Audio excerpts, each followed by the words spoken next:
দিগন্ত জুড়ে যেদিকে চোখ যায় সেদিকেই পরিপাটিভাবে বেড়ে ওঠা জলপাই গাছ। গাছে ফল আসলে কৃষকেরা মাটিতে জাল পেতে জলপাই পাচ্ছেন। সাইপ্রাসের এই গ্রামের জলপাইয়ের সুখ্যাতি অনেক, কারণ এখানকার জলপাই যায় সরাসরি ফিফার খেলোয়াড়দের কাছে।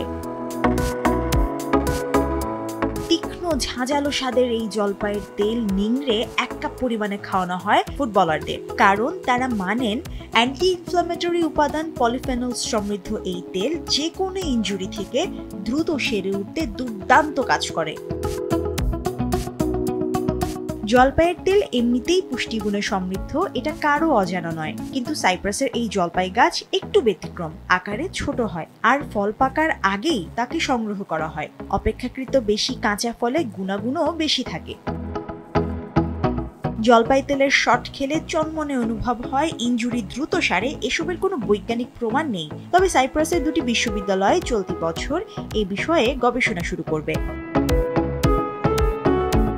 আগেভাগে সংগ্রহ করা হয় বলে স্বাভাবিক প্রক্রিয়ায় সংগ্রহ করা এক্সট্রা ভার্জিন জলপাইয়ের তুলনায় এই জলপাইয়ে 30 গুণ বেশি পলিফেনলস এবং 100 গুণ বেশি ওলিওক্যান্থল থাকে। জলপাইয়ের মান বোঝা যায় এর স্বাদ আর গন্ধে। যদি গলা না জ্বলে অথবা কষের মতো স্বাদ না লাগে, তবে বুঝতে হবে পলিফেনলসের মাত্রা কম। স্থানীয়রা এই তেলকে ওষুধ হিসেবেও ব্যবহার করে থাকেন। মুশরিফা নুজাত, দেশ টিভি।